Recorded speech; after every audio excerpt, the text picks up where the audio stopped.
Good morning. I'm going to go ahead and start. I know the crowd looks pretty thin right now, but maybe we'll have some more come in.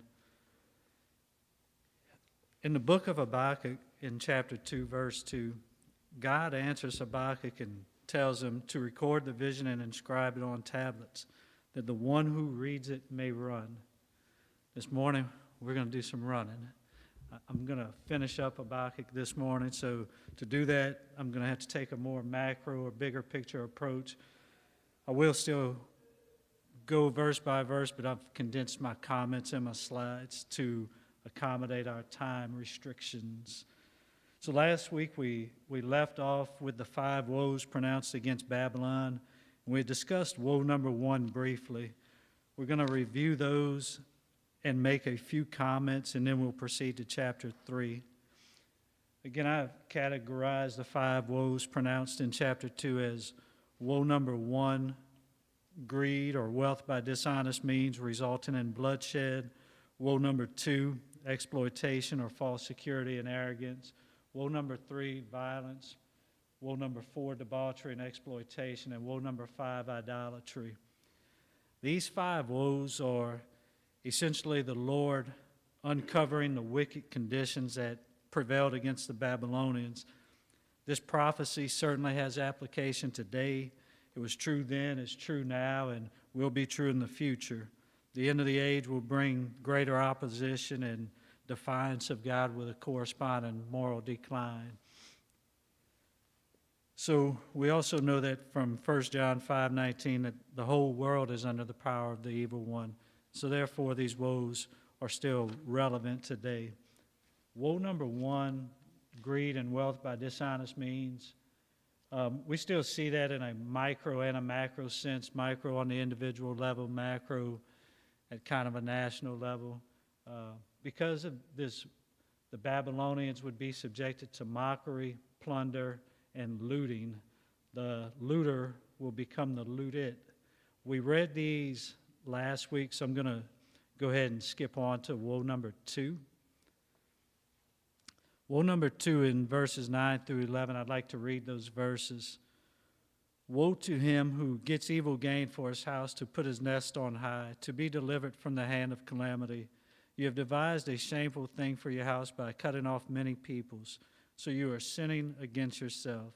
Surely the stone will cry out from the wall, and the rafter will answer from the framework. So as we look at this second woe pronounced against Babylon, I think we can see a parallel to the parable in Luke chapter 12, verses 13 through 21. This is a great example of the greedy man who sins against his own soul. But God said to him, "You fool, this very night your soul is required of you, and now who will own what you have prepared? So is the man who lays up treasure for himself and is not rich toward God." We know that riches are deceptive and can lead to arrogance rather than humility. Many scholars think that, and I think this also, that Habakkuk was not only speaking to the wickedness of the Babylonians in verses 9 through 11, but also to the evil of Judah. Some in Judah were guilty of amassing great riches by exploiting the poor. And I think it's a good time to remember, again, from a Deuteronomic lens, thou shalt not covet. Woe number 3 in verses 12 through 13, I've categorized as violence, and I want to read those few verses also. Woe to him who builds a city with bloodshed and founds a town with violence. Is it not indeed from the Lord of hosts that peoples toil for fire and nations grow weary for nothing? For the earth will be filled with the knowledge of the glory of the Lord as the waters cover the seas. I found an interesting comment from a commentator named Arno Gabalion. I'd never heard of him before, but just stumbled across this. He writes about these verses. They are of specific interest, for they give us a picture of a godless civilization and its appointed end. Excavations have shown what a marvelous civilization was in force when Babylon was mistress of the world. But the foundations of it all were iniquity and the blood of victims. Is it any better today? We've seen the top notch of a boasted civilization steeped in iniquity and defiance of God, suddenly collapsing and producing a war of horrors and cruelty, which makes the conquests and atrocities of the Chaldeans pale into insignificance. I think this is, and I think everyone would agree that this is still very true today, how people toil for fire and nations grow weary for nothing. We see people that we love, nations that we love, running just headlong into their own destruction. There's a phrase in verse 13 that I wanted to spend just a little time on also, and that phrase is the Lord of hosts. This phrase is found throughout prophetic writings and throughout the Old Testament. It's found 270 times in the Old Testament, but it's not found in the Torah or in the Pentateuch. It makes it the most frequent compound title for God in the Old Testament. Most of the uses occur in the prophets.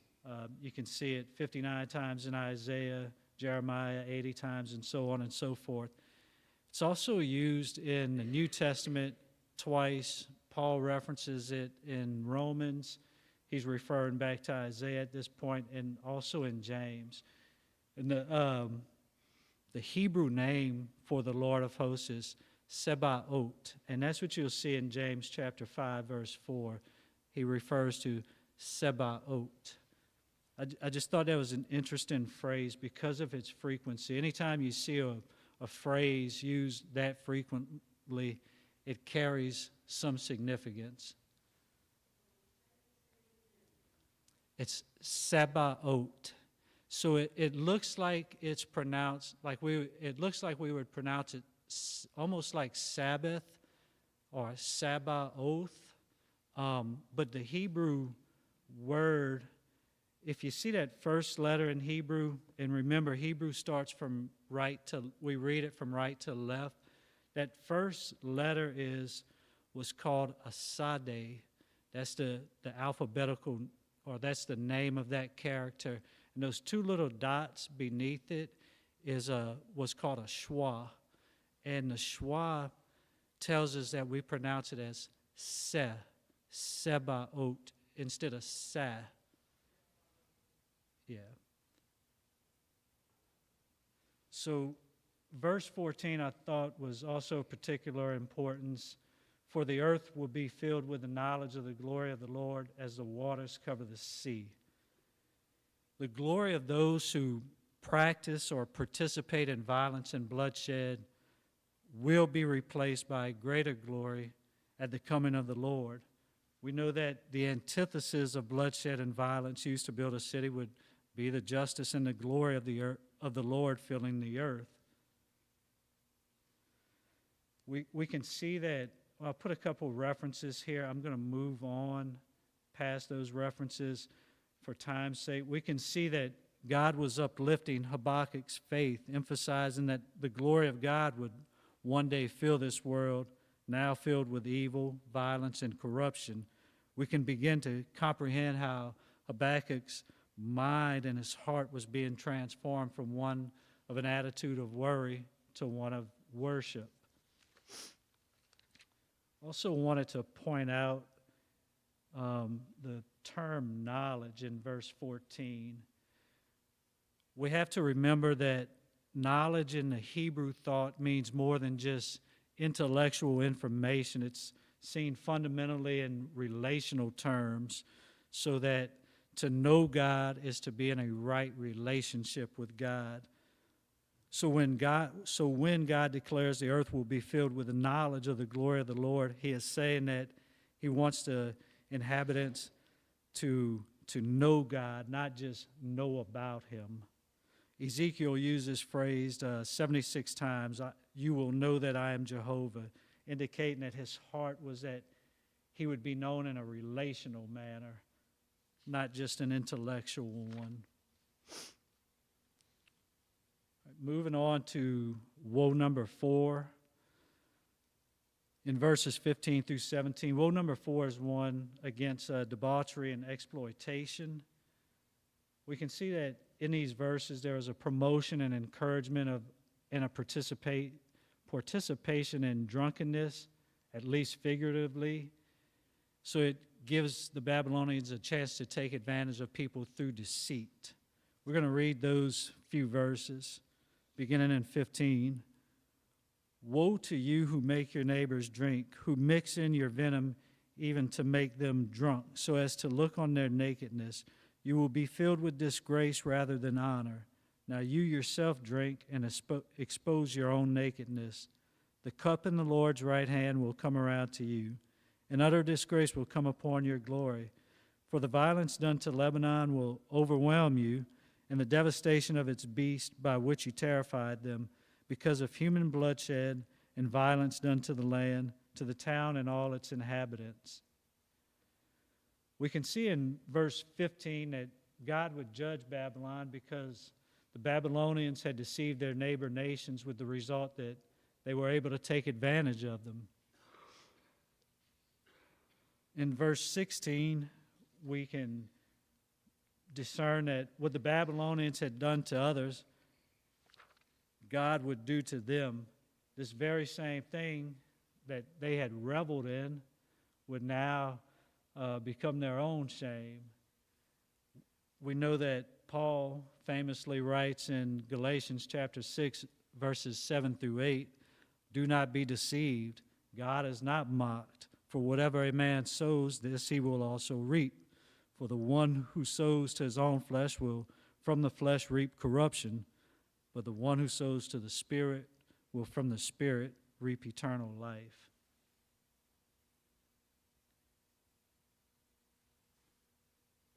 I put a few New Testament cross-references. Again, I don't know that these are perfect parallels, just about drinking from a cup, that particular phrase. Matthew 20:22. But Jesus answered, "You do not know what you are asking. Are you able to drink the cup that I am about to drink?" And then in Matthew 26:42, he went away again a second time and prayed, saying, "My Father, if this cannot pass away unless I drink it, your will be done." That phrase, drink the cup, or that at least connotation is used throughout Scripture. See it a lot in Revelation also. Woe number 5 of idolatry, in verses 18 through 19. I'm going to read those verses. "What profit is the idol when its maker has carved it, or an image, a teacher of falsehood? For its maker trusts in his own handiwork when he fashions speechless idols. Woe to him who says to a piece of wood, 'Awake,' to a mute stone, 'Arise.' And that is your teacher? Behold, it is overlaid with gold and silver, and there is no breath at all inside of it."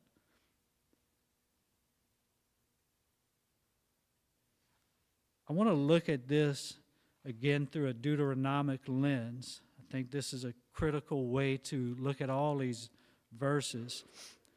So in Deuteronomy 4:25 through 26, Moses writes, "When you become the father of children and children's children and have remained long in the land and act corruptly and make an idol in the form of anything and do that which is evil in the sight of the Lord your God so as to provoke him to anger, I call heaven and earth to witness against you today that you will surely perish quickly from the land where you are going over the Jordan to possess it.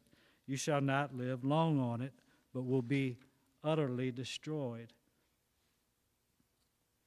So, again, in this passage in verses 18 through 19, we see a reference to stone, and just so happens another Deuteronomic reference in Deuteronomy 32, verse 31. I thought this was an interesting passage, and this kind of goes back to a comment Larry had made last week talking about the rock.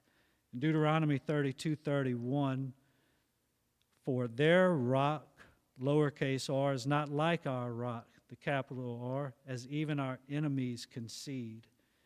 So we see just the absolute foolishness of idolatry exposed. it's a very ironic practice because people recognize the need to worship, but in their foolishness, they worship the created instead of the creator. It's really just so foolish. We know that the enemy's rock is just a dumb idol, and our rock is the living God.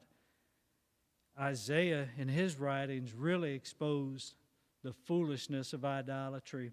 They were totally void of both sense and reason. They were lifeless, speechless, and idols could only cause harm to the people that they worshiped.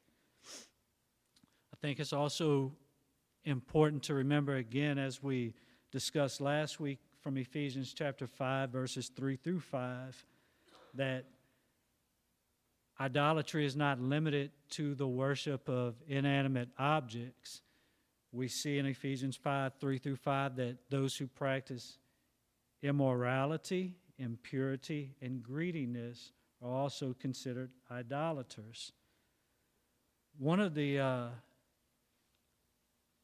not strange verses, but one of the verses that I read that seems to be so out of context when I first read it is at the end of 1 John. 1 John chapter 5, verse 21, John writes, so all of 1 John's talking, is really discussing a lot about love.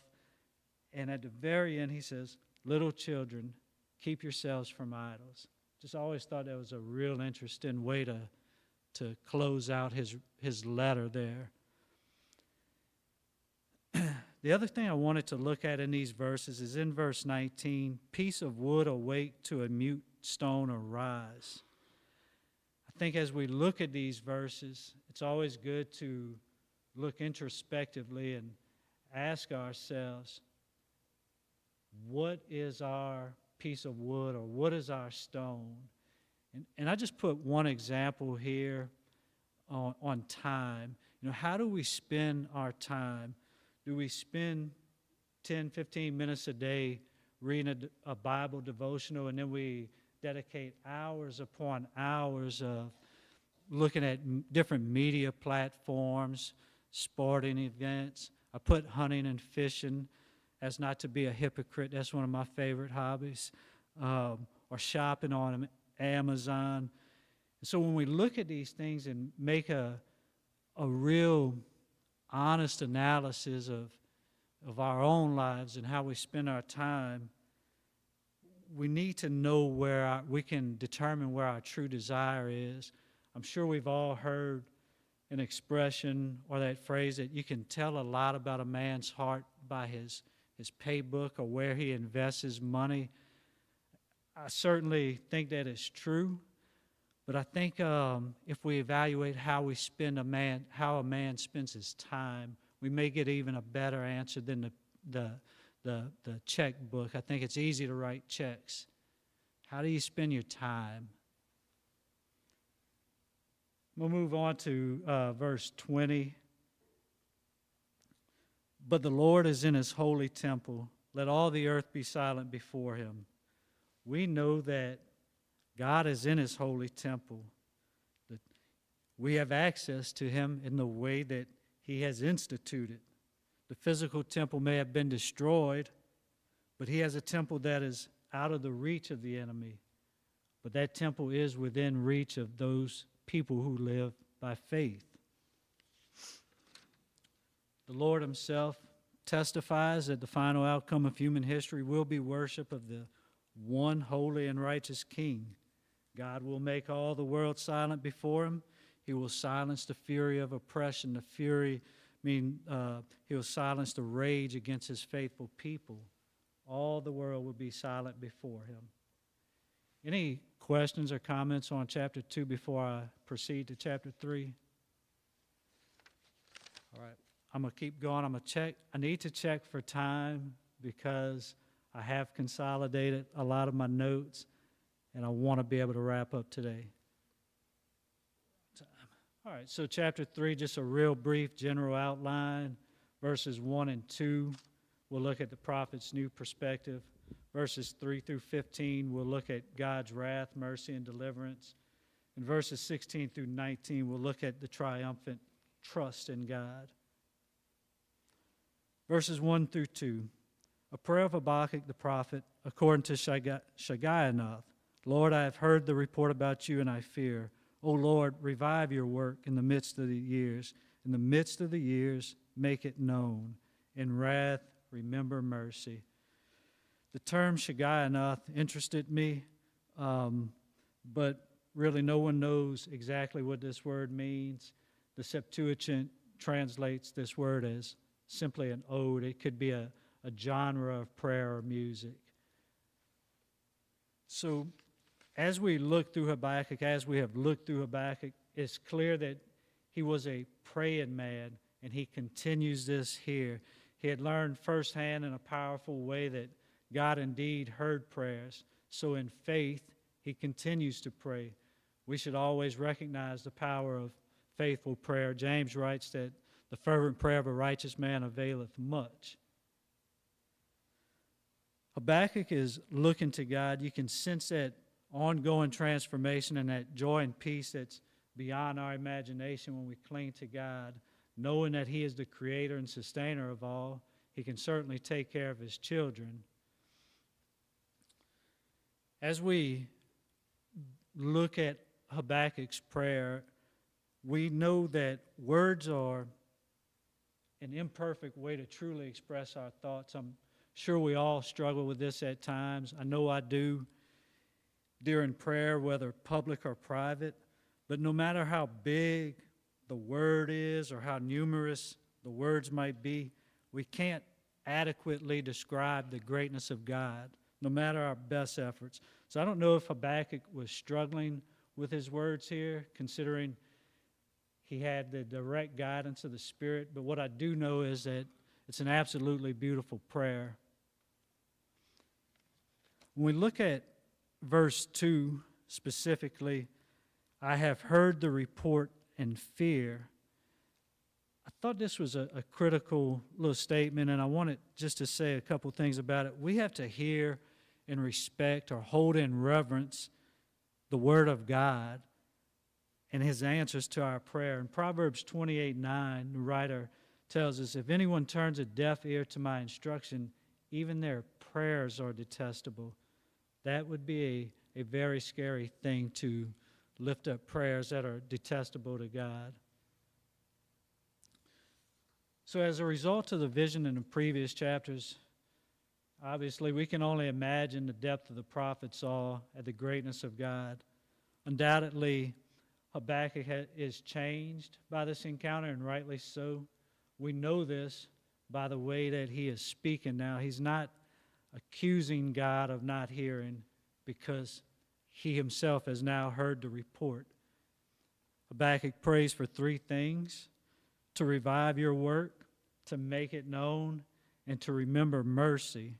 We can see from this that Habakkuk and the people could still pray to God for revival and to be merciful, even in his wrath against their sins. Habakkuk asked God to be compassionate, and Habakkuk's prayer would be answered according to the terms of Israel's covenant with God. And we also see the prophecies of Jeremiah in here. The term revive in Hebrew, I thought, was another interesting term. And the Hebrew term is chaya.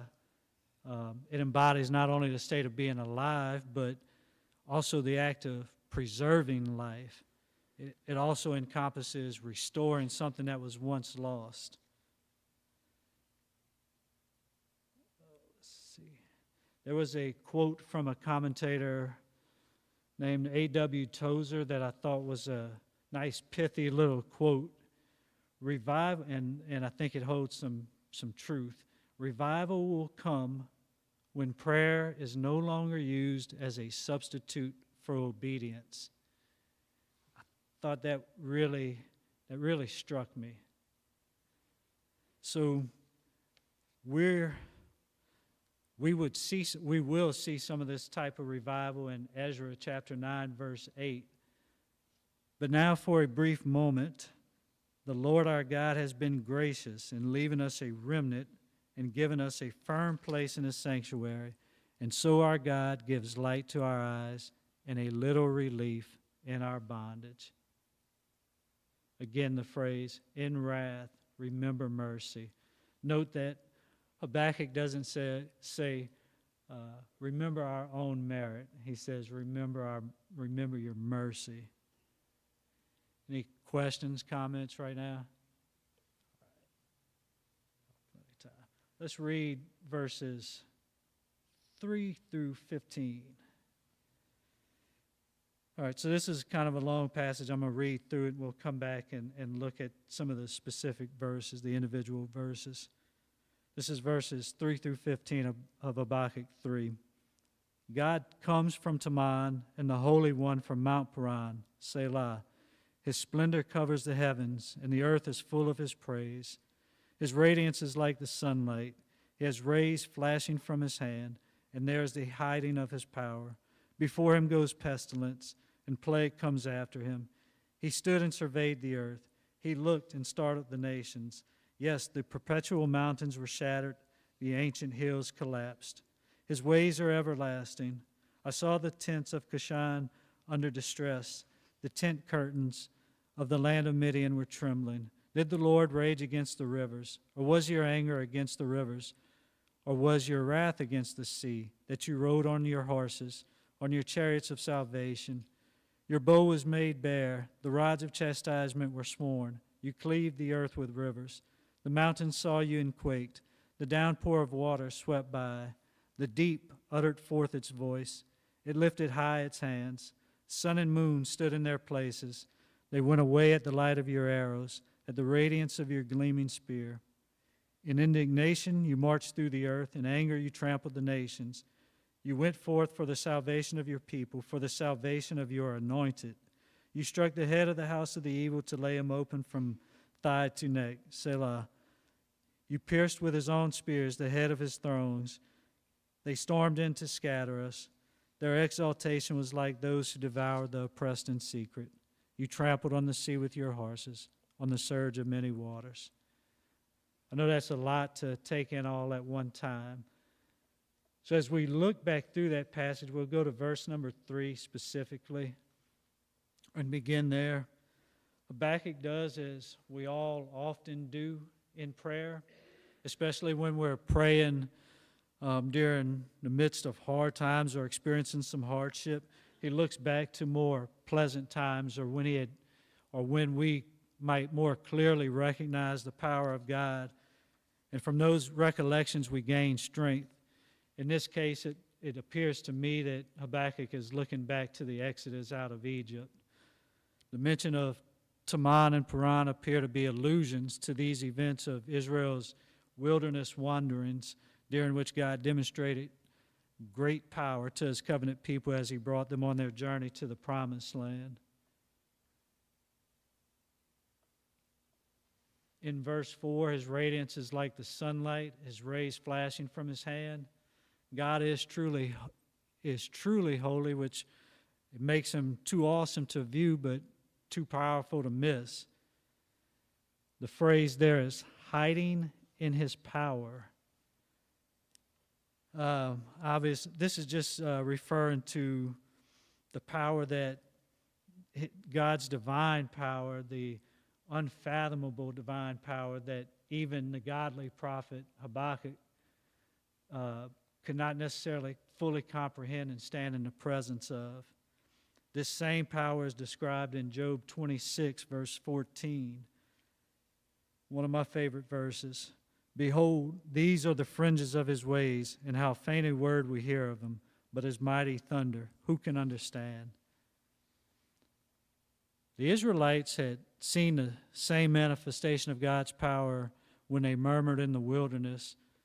That glory and power revealed to Israel during that time will be experienced again when God destroys the enemies of the Israelites and delivers them in the future, specifically, in this case, Judah. Verse 5, let's see. Before him goes pestilence and plague comes after him. Seems to me to just be a simple reference to the plagues that we see during the time of the Exodus. In verse 6, he stood and surveyed the earth. He looked and startled the nations. Yes, the perpetual mountains were shattered, the ancient hills collapsed, and his ways are everlasting. I view this and may be viewed in the sense that God had divided the land of Canaan for his people, and the startled hills and mountains may have represented the kingdoms that were conquered as the Israelites began to possess the promised land.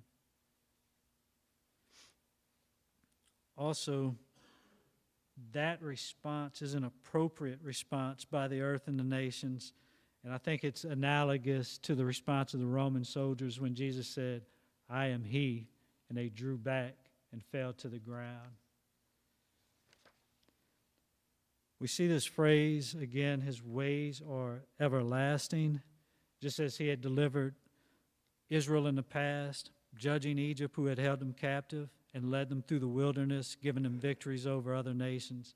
He will again trample those nations. There were a couple of things I took from verse 7. I saw the tents of Cushan under distress, and the tent curtains of the land of Midian were trembling. So although Midian and Cush were not part of the designated promised land, they would be eyewitnesses to the suffering of those nations. And so I thought this was just a powerful way that an example can be used. The two nations were selected to illustrate how nations that opposed God and his people stood in fear.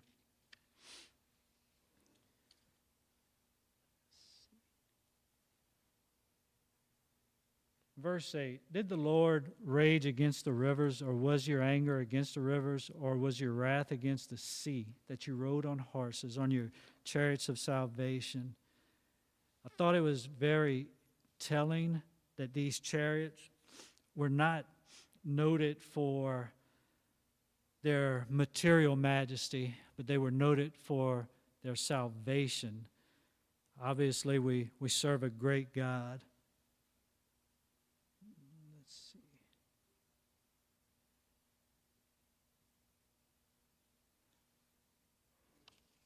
Also in verse 8, in reference to the rivers and the wrath against the sea, we can view this in the context of the Exodus out of Egypt. And of course, we know that God parted the sea and the Jordan River. In verse 9, you uncovered your bow, you called for many arrows, you split the earth with rivers. In context, these arrows are being personified as having received a commission to which they have vowed to uphold. You cleave the earth with rivers. Just another example upon example of the omnipotence of God. And it emphasizes his control of the rivers, which he uses to split the earth.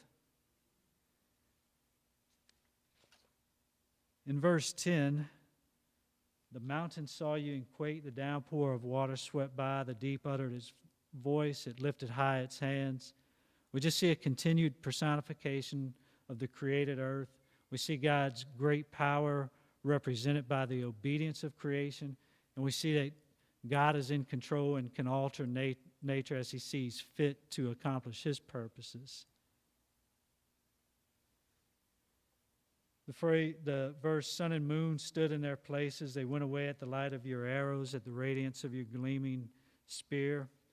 Again, it's just further examples of God's divine power. It's as if Habakkuk is recalling all these awesome powers that God has demonstrated, and he's truly coming to the realization that God has done all these things.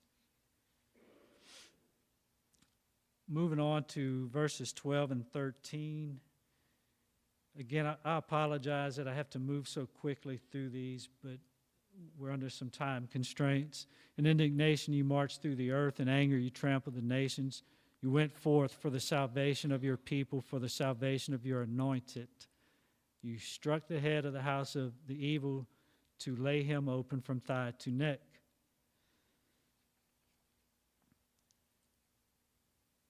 It was very interesting to me in this phrase, in indignation you marched through the earth, in anger you trampled the nations.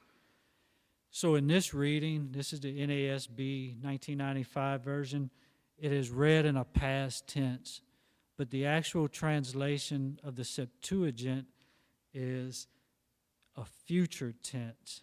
And so take that for what it's worth, but I thought it was definitely worth looking into more. I didn't look into it more at this point, but I think it's an interesting occurrence, an interesting translation. We see here that God's anger is not like man's anger. God's wrath is never petty or inappropriate, but it's always perfectly righteous. There is the phrase or the term, "you're anointed." I think we have to ask here, who is being referred to? And so there's a couple different trains of thought here. From all of the allusions back to the Exodus, this might indicate that it's making a reference back to Moses and the chosen people of Israel, who, as God's anointed, achieved victory over Pharaoh and the armies of Egypt. But I think ultimately it foreshadows a subsequent future deliverance in anticipation of the Messiah in the promised Davidic covenant. Any thoughts or comments there?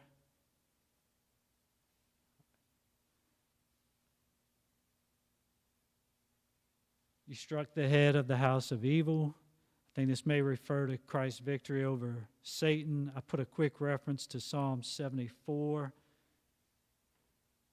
I'm going to move past that reference. Yes, sir.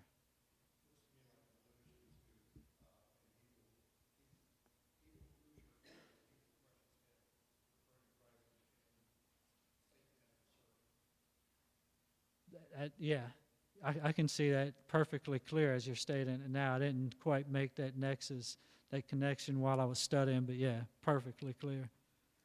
I think that's a very good connection that can be made. All right, let's go on to verse 14. You pierced with his own spears the head of his thrones. They stormed in to scatter us.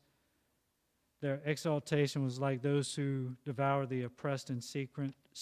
You trampled on the sea with your horses, on the surge of many waters. We know that Pharaoh and all the kings of Canaan were probably very confident that they would defeat the Israelites, but what they did not recognize initially, but ended up coming to recognize, is that they were actually fighting against Yahweh.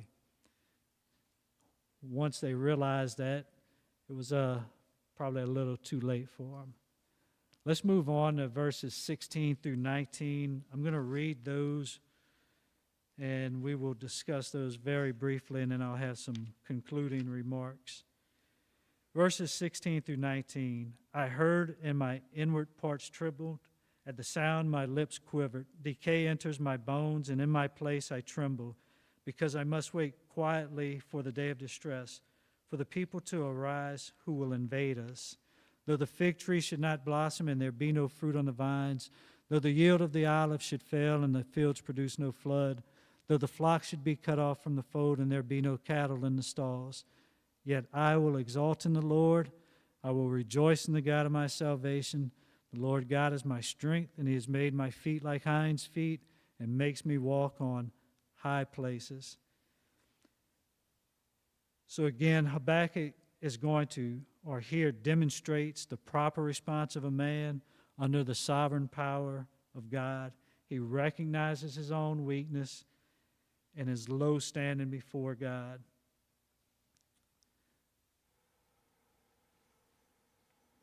Let's see. All right, so I'm going to have to really condense this. Habakkuk recognizes that he will very likely lose all things in life that he might have formerly thought to have been of value.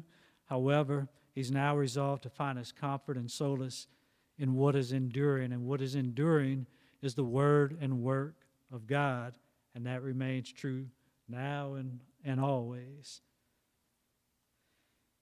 All right, so I wanted to make one quick point from verse 18.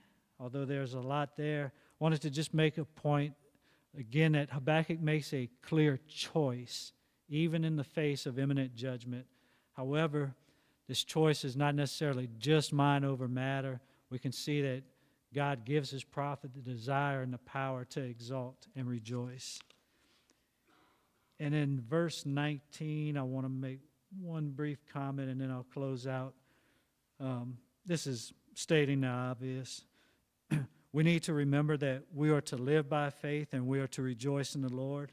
His Spirit will enable us to exalt in the Lord and give us the confidence to proclaim that one day the earth will be filled with the knowledge of the Lord and the assurance that at that time the Lord will be in his holy temple. The Lord is his strength, is our strength. So again, I apologize that I've had to kind of go quickly this morning. But as we conclude our study of Habakkuk, I would like to reiterate the great importance of the Holy Scriptures as Paul referred to them in 2 Timothy chapter 3, verses 14 through 17, or as most of us know it, the Old Testament. The Old Testament, Habakkuk, specifically in the context of our study, is not just a story or an historical account. It is a living, God-breathed testimony. It's a testimony of a great God that left his home in glory for the world that he loved. He has demonstrated this death-defying love to you and to me. He foretold of the events that would lead to the coming of the Messiah, the physical death of Christ, and his resurrection. He foretold of these life-changing, world-changing events through his prophets who were led by the Spirit of Christ in them.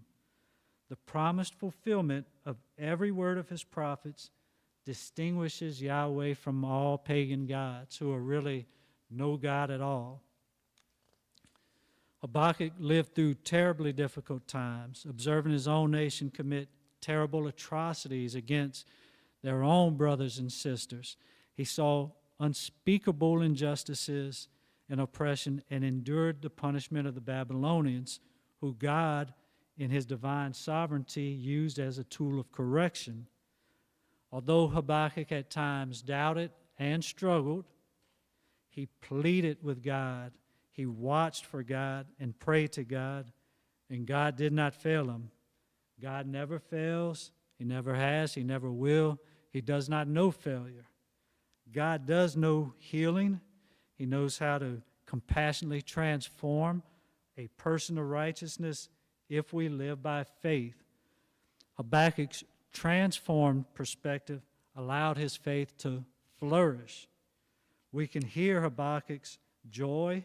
We can hear his renewed strength.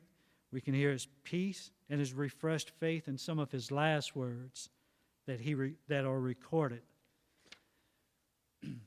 None of us know when that moment when we will speak our last words. None of us know the moment that we'll have our very last thought. But I pray that for each and every one of us in this room and others that are not here, obviously, that our last words or our last thought will echo some of the last words that are recorded of Habakkuk. Yet I will exalt in the Lord. I will rejoice in the God of my salvation. The Lord, my God, is my strength. Not only do I pray that that might be some of our last words or last thoughts, but I pray that we live our life with those words echoing in our mind, in our hearts. Thank you. Any questions, comments?